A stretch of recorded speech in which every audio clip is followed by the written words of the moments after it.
Ho, ho, ho! It's holiday time, which means it's time for inappropriate jokes. So if you're in the New York City area, come check out our Hack City comedy show, happening December 16th, 7:30 p.m. at Union Hall in Brooklyn. Tickets available in the episode description or by visiting asian.asianpod.com. See you hoes there! So that's what it is, and that's the podcast. That's the podcast. This is the last episode. Sorry.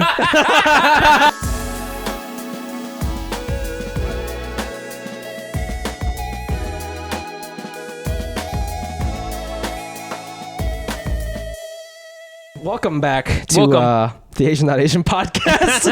How are ya? This is just the two of us today. It's gonna be chill. We're back not in the studio. This is like the cozy I know. room. We're back on the couch, but as you can see, I have more money now because it's a much better couch than where we used to. Is this a different couch? No, this is the couch I had at the other apartment, but not the first. When we used to record at like my original Crown Heights apartment, when we first started, that was an IKEA couch. I have to say, I knew you were going to make it because you have the confidence to buy a sectional in New York City. That is ballsy. It is. A sectional? Ballsy. Oh, I didn't buy this though. This is all Maria. That's why. Okay, Maria is the ballsy one. Yeah, you ain't shit. You ain't shit. Shouts to Maria. We're together in person today. I'm back in New York, and we hope that this podcast finds you. Face down, ass up, as they say. Yep. If you're listening to us on social media, if you're checking us out on YouTube, hit subscribe, hit like, leave a comment. You guys have been doing this. Leave a comment. Tell us where you have been. You have been leaving comments, but I want to hear. I know a lot more people watch this. Leave a comment. Tell us where you're listening from, where you're watching from, because we'd love to know. Because we want to know where we can do a little tour if we can do a tour together. This is what's so cool about YouTube. I know we don't get money on YouTube views, but it's cool because people will do discussions on YouTube, and I realize that's a thing that you can't really do on other apps. Yeah, that's true. But please remember, we only get paid when you listen to us on your phones. So speaking of which, if you're listening to us on the podcast app, give us 5 stars, leave a review, give us all that good stuff. And then also if you're on Spotify, hit subscribe so you can follow along with the podcast. And remember, we're doing this campaign from now to 1,000 reviews. The funniest review, the best review, Mike will get that tattooed on his thigh. Okay? So got a lot of thigh. Think about that. Get creative. Before we start the show, we always give a shout out to our newest Patreon subscribers. What is Patreon? It is the best way to support this podcast. We're a completely independent operation. We're not with a network. We pay for everything ourselves. So if you like what you've been hearing, if you want to support this podcast, help us get bigger guests and make this a more seamless operation, please go to patreon.com/AsianNotAsianPod. Nice. And give us your money. And in return, you get like bonus episodes, and we do like Zoom hangouts. And our most popular reward is that you get a shout out on this podcast, and we guess your ethnicity based on your last name. So here we go. The 4 newest people for this week. Robert Cenon. Cenon. I'm gonna say Filipino. You think so? I'm getting a Filipino vibe from Cenon. Cenon. This is like Roman-ish. Maybe. Roman's not even a country anymore. Rome. yeah. I'm getting Philistines. Yeah. Huh. Okay. You're right. Filipino. I'm gonna go maybe Filipino. Italian. Yeah, somewhere there. Yep. You're okay. You're Filipino. Next we have Jane Liu. Liu. Sister of Sima Liu. I think it's pronounced Liu or something. That's how they said it on SNL. Not really sure. I'm gonna say Chinese. Jane is a Chinese ass name. A Chinese People name. think Jane is like a white girl name. It's not. Jane is a Chinese American girl's name. That's very true. We get to own that. Yeah, Jane Austen is actually Chinese. Chinese. Next we have. Okay, this is your friend. This is my friend. Say her name. I don't know how to pronounce her name. Orapim Tuliathan. Okay. This is I was telling Fumi offline. This is like one of my best friends. Wow. And I know what she is. With a name like that. This is Thai. This person's Thai. Thai people have the cutest first names. I had So I had a friend in college. We worked at a restaurant together. Her name was Korapin. K-O-R-A. That's such a cute name. This reminded me of Korapin. These Thai names should honestly be like what Pokemon names are. You know what I'm saying? Like, don't give me a Squirtle. Give me an aura pimp, dude. Aura pimp. I choose you, aura pimp. You know what I'm saying? And like she little squirrel Yeah, pops out. yeah, man. This is like one of my like best friends. Damn. And you know, it's awesome. Thank you so much, and thanks for listening. Let's make this friendship awkward by finding out exactly how much she donated. She did the yearly thing. She gave us $10 a month for a whole year. This is great. She committed to a whole year, so we got over $100 from her. Wow! Oh my gosh! Wow! Thank you so much. Thank you so much. So much. And last but not least, also so she's Thai, by the way. Thai. And last but not least, we have Minga Tran. Minga. So Tran, Vietnamese. Minga. Minga. Throwing me for a loop there. Minga. Minga. I'm gonna cheat. I'm just gonna Google Minga. No, dude, don't do it. Fine. Dude, I can't cheat. I won't cheat. Minga. Minga. Is that even an Asian name? That's throwing me for a loop. Minga. It sounds like reminds me of Tenga, which is the company that makes the Japanese version of a fleshlight. Well, they were actually the first to do it. Anyway, so I wanted to say, I mean, because this is like almost like manga, but it's an I. This could be. I think it's maybe it's like min/ga. That's what I was thinking. Min could be like Chinese or Korean. Min, it could be that. Like min, I know like a couple min tays or min hos, you know. Yeah. But I don't know a min ga. The ga is throwing me off, man. That's throwing me off. Okay, wow. I think you may have stumped us. Fuck. Well, we have to guess. Okay, you're right. Well, cool. Clearly, she's like half Vietnamese. Okay, I'm gonna say half Vietnamese, half fleshlight. Huh? Half Japanese fleshlight. Half Japanese fleshlight. Nailed it as usual. Wow. Well, if you want to get in this game, please go to patreon.com/AsianNotAsianPod. And hey, we'll try to guess your ethnicity based on your last name. Mike. Yeah. What kind of Asian were you this week? Oh man, this is an interesting one. I was a super. Oh no. Super mad. I'm seeing this now. Super mad bro Asian. So damn, you've been getting mad a lot recently. This is this weird thing and I'm going to talk about jiu-jitsu. Okay, I don't care. All right, I'm gonna edit this out. Don't worry, guys. Don't worry, guys. Don't you worry. None of this is making it in the show. You know, so many people. I think I don't know if I told you, but a second person has now come up to me in my jiu-jitsu school and asked me, "Oh, are you a comedian?" I'm like, "Yes." Yeah. Both times that a person who has recognized me, I didn't have pants on. Just out with my balls out, and people going, "Hey man, I recognize those balls." They're looking at your dick and be like, "Oh, was that a joke?" Hey, what's that? Hey, you call that a penis? Hey, fucking WEGA bullshit. So oh shit, sorry. I wasn't mad at the fan. The fans are great. Okay. The fans are great. Okay. But there's this dude at my school, and he's like this young cat. Okay. And he's Asian, but that is kind of immaterial. Okay. But he's this young dude. Okay. And this thing will happen with jiu-jitsu where like young dudes who used to wrestle will come into the school. Okay. And because wrestling is like related to jiu-jitsu, so like they'll usually be pretty good, and because they're young, they're like have like infinite gas tanks. Yeah. And they're just like super tough.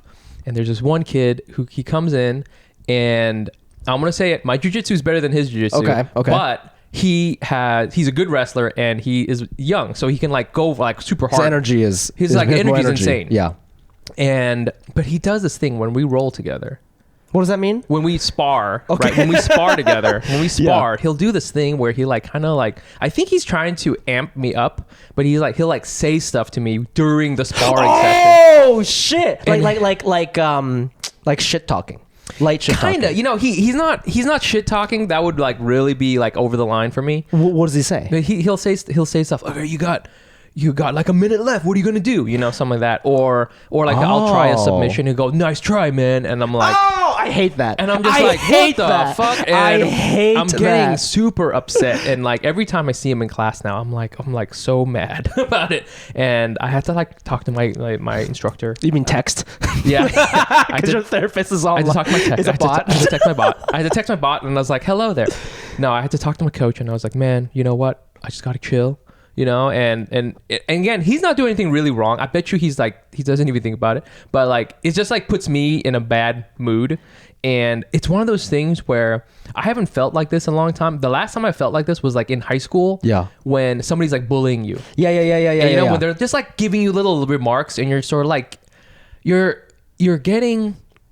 more upset that I'm like off balance from it than anything else. That it's affecting you? You know what I'm saying? We should break down, okay, what about it is making you mad? Because from what I hear, like that would also make me mad. I would just find that annoying, but also because I don't talk like that. I don't do that to other people. But Yes. but I think what I'm hearing is I think this kid wrestled in high school or something, and this might be just how people in that community talk to each other during practice. I could see this is that. a learned behavior, right? His coach probably did this to Oh, him, good point. right? I don't think it's personal, and because he's not being like, "What are you gonna do, you pussy?" Right? He's saying Yeah. like, "You got 1 minute left. What you gonna Yeah, do?" yeah, That's yeah. a very like coach thing to say. Yeah. And so I think he's bringing that experience onto the mat. But I'm wondering, like, what about his comments make you mad? Is it just like, don't tell me what to do? Is it more like, you're younger than me, like, you don't know more than me? Like, what is it? Which part of the ego is it hurting? That's such a good point. Oh man, I mean, I do think it is, to your point, something where it's like, I'm just not like my style of doing stuff is not like aggro alpha male guy ever. No matter, even if it is Brazilian jiu-jitsu. Even in Brazilian jiu-jitsu, I'm like, I'm gonna win because I'm like really technical, and I got you with like this real technical thing, or the fuck it is, and it's that. It's like, that's why comedy is kind of like that too.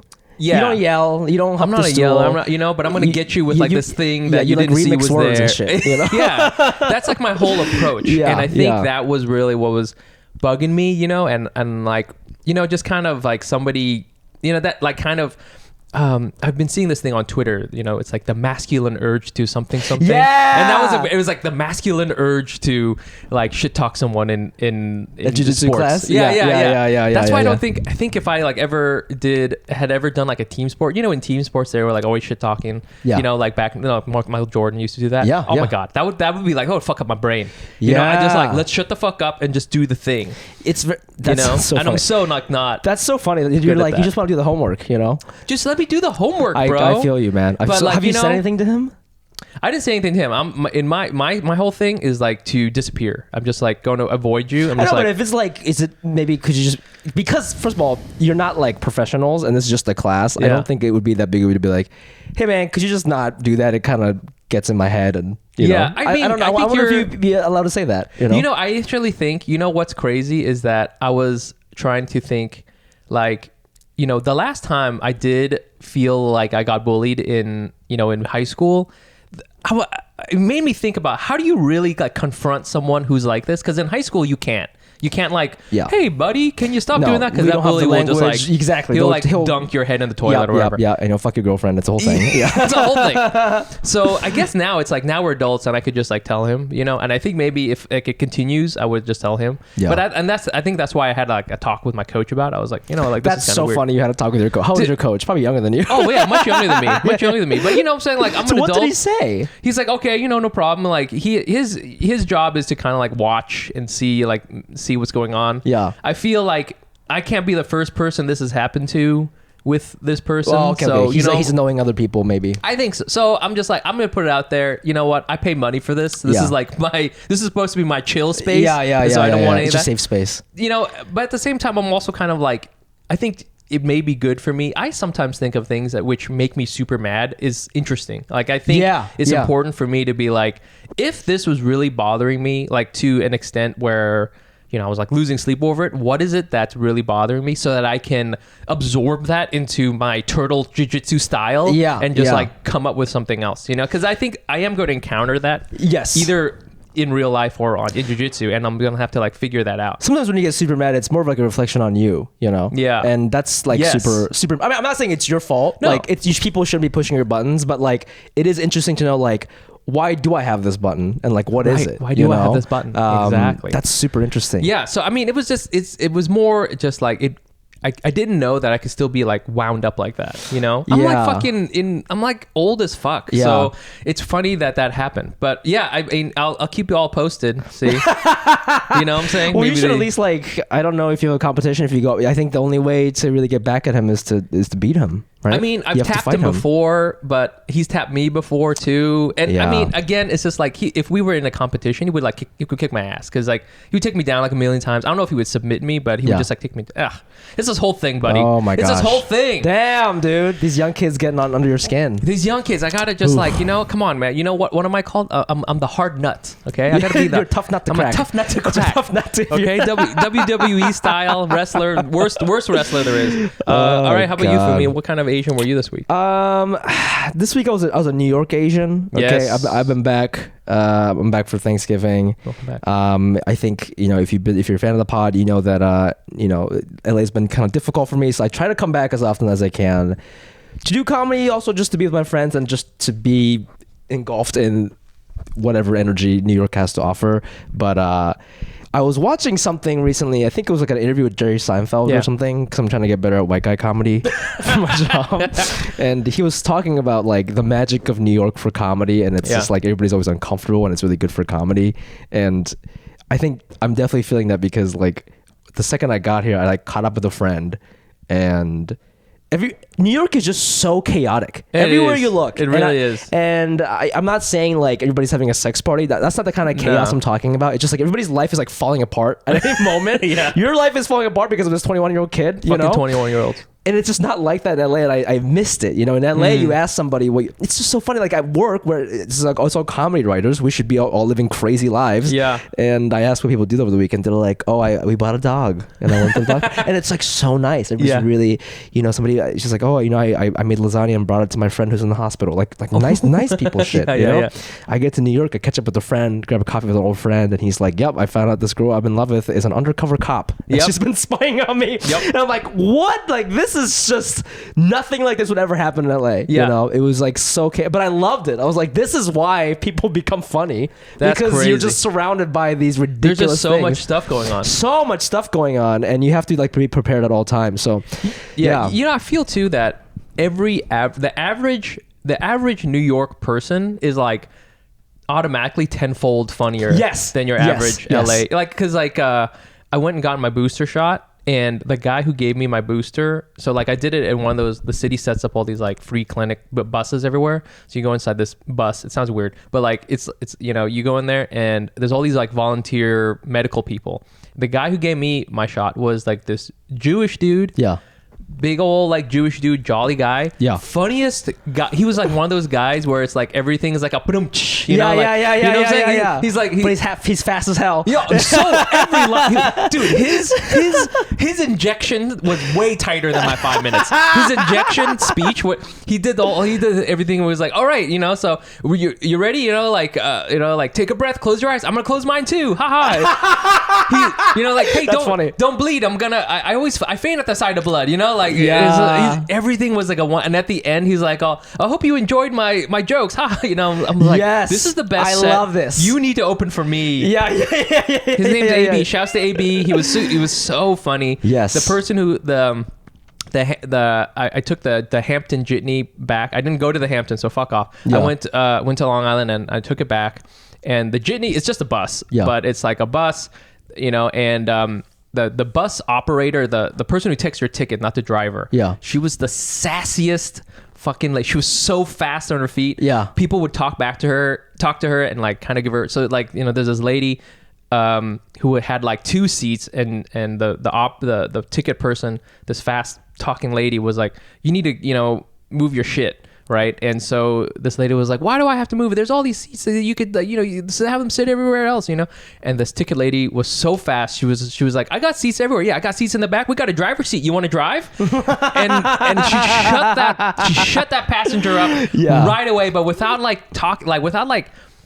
starting a big fight. She just kind of was like, you're being ridiculous. Yeah. And it was just like, boom, boom, boom. And I was like, I got seats where you want to fucking drive. Yeah. And then she called up to the driver. She called up to the driver. She was like, hey, Charlie, this lady wants to drive. And she just like roasted this passenger in front of everyone. And I was dying. But that's the level. This is the Hampton Jitney. Yeah. The chaotic energy of the Hampton Jitney. Everything is chaos, And I think like, I saw a tweet the other day. I think it was like by Dan Perlman or something.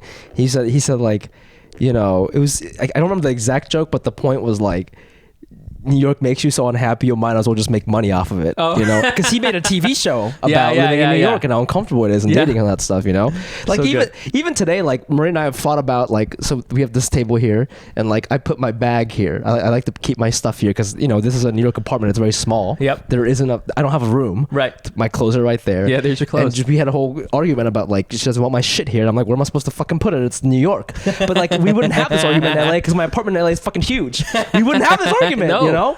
But it's like these. It just you're just always so uncomfortable, and I missed it, man. I see it's good for comedy. I see why it makes people funny, and it's just nice to like have these authentic, chaotic, funny moments. You know, you have so many of those. Being funny professionally, just like life is funny in New York because so funny. You just go out there and not even a homeless guy shitting. That's like the least funniest thing, you know? No, that's like just like a regular thing, you know? Yeah, like, I mean, the funny is, you know, like I think I said this on the podcast once. Like one time, like my friend Gianmarco Sorsi, he's a comedian, and he was doing laundry in New York City. A lot of people don't have laundry machines. I do, but a lot of people don't. And he was doing laundry, and there was a Haitian mom kind of like berating her child and like hitting her child. And she was hitting the child so long that it made Gianmarco was white, obviously, and it made him so uncomfortable. So he just went up to him and was like, "Stop hitting him!" And then the laundromat owner comes out, also like like an immigrant black guy, maybe Haitian or something, and he says to the lady, he's like, "Listen, these white people, they'll call cops, and so your kids, so you gotta stop. You gotta chill." Like, it wasn't, he didn't tell the mom to stop hitting him. He just translated. He just said, translated. Like, dude, he's gonna call the cops, so you better fucking stop. Like, for your own good. Like, I understand why you're hitting your kid, but this white... Listen. But that's like such a New York flip logic thing, you know? But just like the setup of all that, you know what I'm saying? Laundromat. Yeah. Haitian, immigrants. Yeah. The child abuse. Fucking everything about it is just so... It's funny. Child abuse is funny. It's just like you set all that up where it's like all there. Yeah. You couldn't write that. You can't write stuff like that. Yeah. Not when, I mean, come on, you compare that to like, I'm sitting on the 405. Come on, buddy. Yeah, come on. It's all traffic jokes over there. It's all traffic jokes. Anyways, got to be a New York Asian this week. Using the internet without ExpressVPN is like leaving your keys in your car while you run into the gas station for a snack. Most of the time, you're probably fine, but what if you come back to see someone driving off with your car? That would totally suck! Did you guys know that every time you connect to an unencrypted network, cafes, hotels, airports, any hacker on the same network can gain access to your personal data, like passwords, financial details, and etc. It doesn't take much technical knowledge to hack someone, just some cheap hardware is needed. A smart 12-year-old could do it. Why use ExpressVPN? Well, their tunnels are encrypted, which means it creates a secure encrypted tunnel between your device and the internet. Hackers can't steal your sensitive data. It's also super secure. It would take a hacker with a supercomputer over 1 billion years to get past ExpressVPN's encryption. I love ExpressVPN because, hey, listen, I'm always watching... First of all, it does a lot of things. The secure thing is nice because I don't want people looking at what I'm looking at on my computer and the internet. For their sake, really, it's a lot to handle. But also, you can watch things from other countries using your streaming platform, so you can watch like things that are offered in Netflix Japan or Netflix Korea. I use that to watch anime and all the great stuff that other countries have to offer. Secure your online data today by visiting expressvpn.com/Asian. That's expressvpn.com/Asian, and you can get an extra 3 months free. expressvpn.com/Asian. I'm glad that you're here. People always say, "Are we friends?" And I have to say, I think we are. We are friends. We are. We're friends. Because we do. It is nice. It's easy to talk to you. Yeah. I think the reason why we don't hang out, and this is key. Yeah. Is because we fucking talk to each other all the time. All the time. I literally talk to you almost more than my wife. Well, yeah, 100%. We talk a lot. That's why we don't like hang out outside, because I've already seen. We're already hanging. I already know you. I already know what he's doing. Yeah. So, but you've talked a little bit about some of the stuff you were going through just in LA and all that stuff, like in the last couple of podcasts, and then you were on Feeling Asian. So shouts to Brian and Young Me, far surpassed us, and they really have. It's so funny. There's a funny thing that Young Me was talking about on this episode. So you were on this episode with them, and we had you guys had a nice long talk. Real quick too, I think it's funny that Young Me also she just kind of dropped that she is having really important meetings right in the middle of it. And I was like, damn. A flex. Flex. Even in the mental health breakdown, it's still flexing. So, shouts should probably be on TV soon. We've been sort of talking about you having depression. I don't know if we want to clinically call it that. Yeah. But I one thing that's interesting is the, not feeling anything. You know what I'm saying? Like whether it's good things or bad things. Yeah. Can I just say something about this before we dive into it? Sure. So like, when I first had that depression episode with you, I was like very, very sad. Yes. Or like not sad, but like I was very depressed for sure. Physically, I could feel it. Yep. Then since we had that conversation, I've been trying to be more proactive about like addressing these issues. So like I started like going on walks and like I would try to make plans and like hang out with people. And that has given me so much positivity and joy. And I'm like coming out of it. Okay. I was coming out of it, right? Yeah. And then like they asked me to do this podcast when I was already out of it. And I was like, that's fine. But they wanted to talk about the depression, right? So I started talking about it. And then when I talked about it for an extensive period of time, I got really sad and depressed afterwards. And that night I went to a show and I had a panic attack. For the first time in my life. I've never had a panic attack. Like my heart was palpitating and I had to sit down and I thought I was going to throw up. And just before I was going up and like, I've literally never had that in my life. And it's because after the podcast, I was like, oh, did I like say too much? Or like, or like even the fact that I was like just really thinking about it again, thinking about the past, because they say don't think about the past if you're depressed. Okay. Because the past always depresses you. Yep. Because you start thinking about like that was a bad decision, whatever. So it made me kind of think about like, this is sort of like the greater point I'm trying to make is, I think in like entertainment, TikTok, you see a lot on TikTok, Twitter, podcasts, right? We wear our hearts on our sleeve. We get views, we get money, we get reputation, we get followers from really opening up about our lives, right? Yep. And I think you just have to be careful for two reasons. Why? Like one, like after that episode, I realized I wasn't ready to open up about that. Yeah. I'm happy to open up about like my sex life and stuff because like I just think it's funny and like it is funny. I'm very comfortable talking about it. It doesn't make me uncomfortable. But like this depression thing, it's like new to me, and I wasn't ready to open up about it. So it's not like, it's not funny to me, right? So like, you have to be careful. I think sometimes like you can't just. I think in comedy, it's like when you get sad, when your wife dies, whatever, people go use that. Well, I don't want to use it. I'm not ready to use it. You're not ready. You know, you're not ready. Like, you really have to be careful. And the other thing I realize is like sometimes. What is the phrase? Life imitates art, art imitates life. Either way, whatever, right? Yeah. I said it, and then I became it, even though I wasn't depressed. I played this depressed character. It wasn't a character, but it was a character a week ago, right? I played it up for the content, and then I became depressed. Yeah. And then I feel like I see that on TikTok so many times where people are just like, we talked about how do you go viral? You're loud and you're wrong. Okay. Yes. So a lot of people on TikTok are mad. This white guy did this to me. Can you believe it? He called me Ching Chong. He probably didn't. Okay. But you're this character now and you have to do it. And the more you create it, you become that person and you become really angry. And it seems as though people are really attacking you all the fucking time. And I was just like, whoa, that's not how I want to make it at all. And so I just want to like put that out there because I feel we've never done that. That's not our style at all. Nope. It's actually the reason why we haven't made it is because we don't want to. I'm not even joking. Like that's what you have to do to make it. And I realize I'm like, it's not worth it for me. Okay. I don't care about any of that because I'm having a panic attack and this is not funny to me. So first of all, definitely don't have to talk about this whole thing. No, but I can talk about it because I'm not talking about being depressed. I can talk about the experience of doing the pod. Yeah, for sure. Yes, I mean, I feel, you touched on so many things. First of all, I wanted to talk about this with someone. I was trying to bring it up when we had Dana on, and how she has kind of, she was talking about how her thing, she's kind of a character, right? And like a lot of the people on social media are characters. And I sometimes wonder if the reason we haven't made it is because... Well, you've talked about this before. You say it's hard to do an impression of an Asian American person. Yeah. You know what I'm saying? And especially kind of like what we would be. Like an Asian American bro guy analyst. Yeah. Closest I can think of is Andrew Yang. And that's part of the reason why he's successful. This is part of my thesis. Is for you to kind of work in the public sphere as either in social media or I guess running for president, you have to have kind of a persona that people go, I get it. I don't want to say it's informed by stereotypes, but I wouldn't say it's like straight up a stereotype. You're not going to go out there and like pretend to be like an opium smoking, like... You love bringing up opium. I love fucking talking about opium, bro.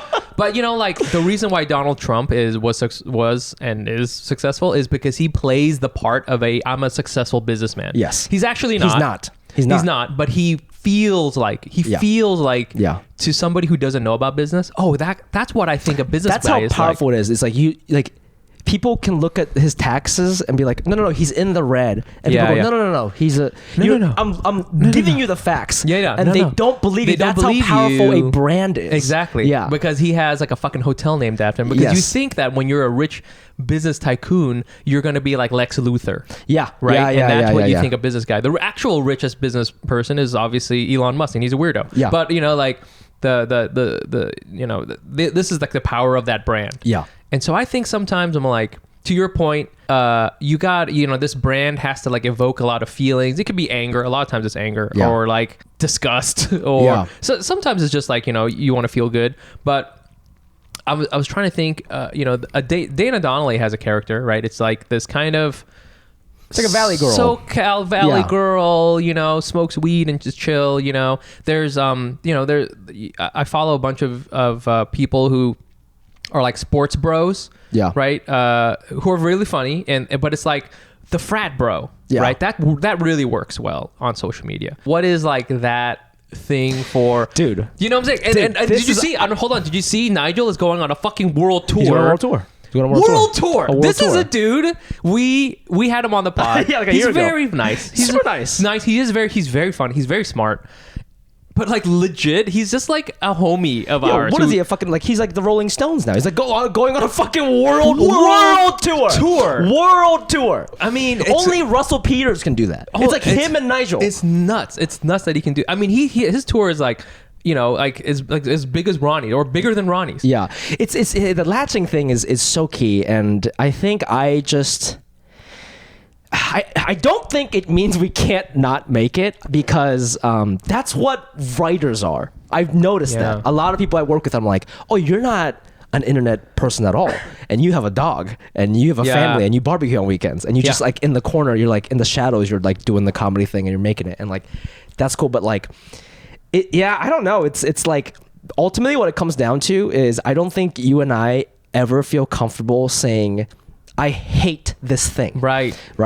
I don't know where that comes from. It could be like I remember growing up, I wasn't allowed to have extreme emotions. I don't necessarily think that's a bad thing. My parents kind of just were like that. Yeah. My parents never were that hateful or like loved a certain thing. They're just like, you should just accept everything. And I think there are a lot of cons or like pros to that. Like I'm very open. I've always been open-minded when it comes to like sexuality and just other people. You know what I mean? Like I was naturally that way because that was just how I was raised. And I think there's a lot of good things that come from that. But like in social media, like you have to hate on things. You have to be real loud about it. And that is where it's going right now. It's unfortunately like you have to play the TikTok game, right? It's hard for me to go on social media and be like, white people this, or like, I hate this. Or, right. And the reason why like I wanted to stop myself, because when you put that energy out there, other people absorb it, and then they start hating. And they start thinking like you. Yeah. And you have to kind of like, I know that I don't have like a huge following, but like we do have the ability to make people change their way of thinking about certain things. And I think that's why like our fans are so chill, because we don't have chill fans. Of course we have opinions about things, but even when we have hard opinions about things, you don't ever like shit on the other side. You know what I mean? Yeah. We don't do that. I mean, I do try to, I think there's only been a few times on here where I said something like, this should happen, or this person should, do this. And I always look back and go, maybe they shouldn't have. I don't know. Like I definitely feel like I never want to totally close the door on another side. Maybe the other side. Maybe the other. I mean, I'm not saying there is like no such thing as a right or wrong or good or bad or whatever, but I would say it's more interesting if you keep the door open so that you can kind of like be able to, I don't know, play around back and forth. And I mean, I remember when you did the Orange County episode. Yeah. Even you weren't defending the people you were like shitting on, but you kind of explained why they act the way they are. I get it. You get it, right? I get it. But that's the problem. You don't get it. Dude, just shit on them. Just shit on them. But I can't do that, and neither can you. It seems. And it's hard. It's hard to do, and You're so right. I don't, going back to even the jiu-jitsu bully that I've experienced, I don't like feeling upset. I don't like being pulled into that world. You know what I'm saying? And I realize that whenever I try to, this is one thing I was sort of proud of myself, okay, is when I was sparring with this person, when I was a little younger, when I first started jiu-jitsu, if I encountered someone like this, I would match their energy, and then I would go really hard. I would probably say once a month I would go so hard where basically I was trying to not do jiu-jitsu. I was just trying to hurt the other person, and this happened. And that's no good. That's no good because that's how you get hurt. That's how you hurt someone, and it doesn't feel good. And so one thing that was nice was like, I remember I was rolling with this dude, and I was like, maybe I should just poke him in the eye. I literally thought that. I was like, maybe I should just poke him in the eye. I was getting so upset. And I was like, no, don't do that. Just chill. And I think it's important to like stay true to who you are, even if it costs you your social cred because nobody likes your TikTok. Yeah. Let's talk about the gift that keeps on giving. Hello Tushy Bidet. It cleans your butt way better than wiping, cuts your toilet paper use down by 80%, saves trees, and all the thousands of gallons of water used to convert them into toilet paper. And it comes with a book full of poop jokes. My butt is in love. Guys, here at Asian Not Asian, we love Tushy. Mike and I both use it. And if you're wondering, guys, why are you guys always in sync? Why are you guys, the banter is amazing. You guys are so freaking funny. What is your secret? Well, it's because we have clean butts. That is our secret. The Hello Tushy Bidet washes your bum with fresh water for a way better clean than toilet paper. Make the restroom your best room with the complete Tushy system, including the Tushy Bidet attachment ottoman. It's got an ottoman, oh my god. Toilet brush and Tushy stand and tissues. Join the millions of happy Hello Tushy customers right now who take care of their Yule logs the dignified way. Give the gift of a clean bum to yourself and your loved ones this holiday season and get 10% off plus free shipping right now at hellotushy.com/ANA. That's hellotushy.com/ANA for 10% off and free shipping. Brah! Yo! Brah. What up? What up? How many subscriptions do you think you have? You pay for right now, including the ones that including the ones my wife doesn't know about, like 20. Yes, easily, dude. I mean, and how many do you think you're actively using? Dude, like 3, maybe.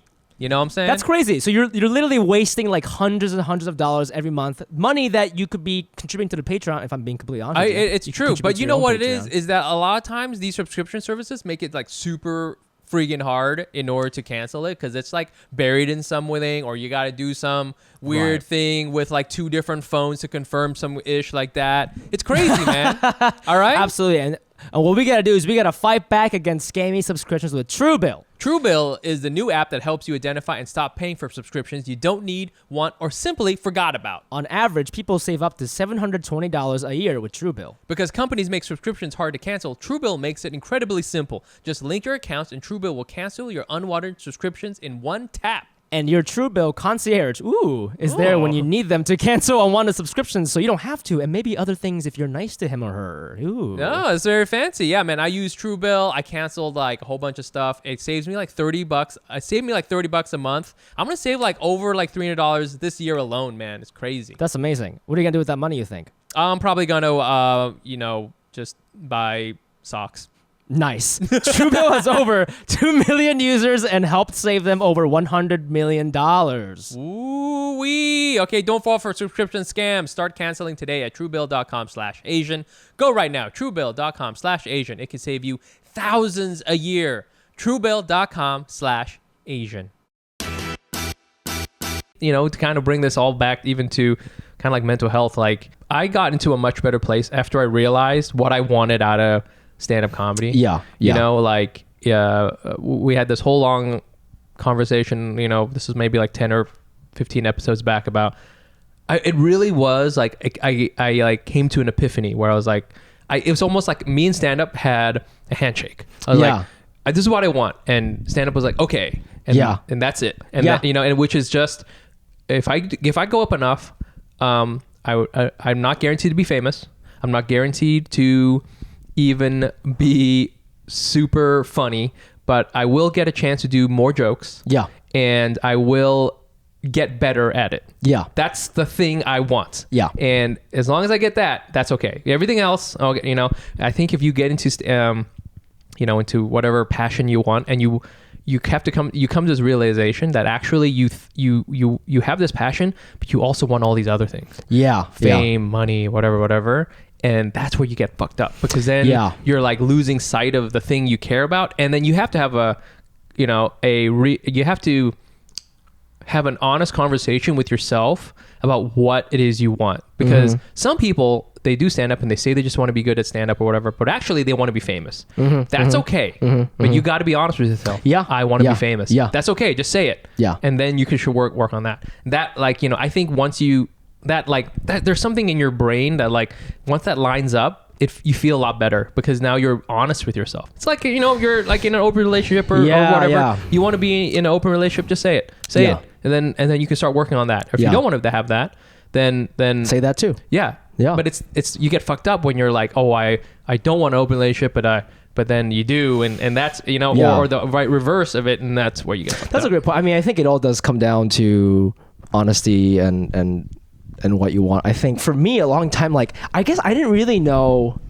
you know, I talked about in the podcast, I think, like, because I was like in a weird space mentally, and, you know, like, I think you're right. When I turned 30, I think I just shifted the way I think, and I used to want to be funny, and I still do, but now I'm just like, well, I also have to eat now. Yes, right? Now you have all this other stuff. I'm like businessman mode. Yep. And when you think businessman mode, I'm thinking efficiency, because I'm tired all the time now, right? So it's like, why am I doing this project? Why am I doing this project, right? So, like, in my lowest lows, I was like, why am I doing this podcast? You know? And it's like, but I think the conclusion I've come to is, I think we have good conversations, and it's making me a better person, I think, by learning. Like, for example, like, you know, I like submitted like a packet recently, and it was like a show that talks a lot about like race stuff, and I feel like I was able to do a decent packet pretty quickly because I think about this stuff a lot. And if I didn't have the podcast, I don't know that I could have done that. And, you know, that's cool. And, like, I think as long as I'm getting that out of it, like, it makes me happy, you know? Yeah. And that's not to say we have gotten a lot of stuff from it, you know? Like, like, we've gotten hundreds of sold out shows, you know, fans all over the world. That's great. And, like, you know, we got managers, and like there were a lot of things that came from it. We did put a lot of effort into it, you know, and that's, you know, I think that you have to like appreciate that, you know, and if like we don't become the next Joe Rogan, that's like, as long as we're being honest with her goals, that's cool with me. You know, I think when you become dishonest with your goals, that's when there's a lot of disconnect and tension, you know. Like, I think for a long time I thought this was going to be like our ticket out, you know. And you were older than me, you're wiser than me. You're like, no, it's not going to be that. And now I see what you're saying. And it's okay. It turned out to be everything I wanted. You know, it's still cool. It's still fun. We still get to talk to like fucking awesome people. We met Randall Park. You know? He listens to the show, which is insane. It's insane. So, like, yeah, I think it's all about perspective. It's all about setting your goals. And, like, I think, you know, we both understand, like, this is one thing we do, but we do many things. And those other things might be more like financially lucrative, and that's cool. But don't forget that this helped with that. You know, absolutely. That's kind of where I'm at with it. I feel with this, you know, I believe in this thing with this, whatever this is, this podcast. This is one of those things where it's, you know, it's like you bought Bitcoin in 2015 or whatever, when it was invented. This is one of those things where it's so important to have something that's yours, like no one else can touch it. That is so valuable, I think, as you continue on with whatever career, whatever the fuck it is. This is like your thing. You always have it. It's like in your it's cooking. It's like a delicious ragu. All right, it's cooking in the corner, you know, it's on low simmer. Okay, we got a lot of garlic in there. All right, it's delicious. And people are like, why are you still working on that ragu when the newest thing to have is this crazy TikTok coffee, you know? And I'm like, yo, that's just like I'm flashing the pan. Okay, that's like not even ours. This is ours. That's what's important.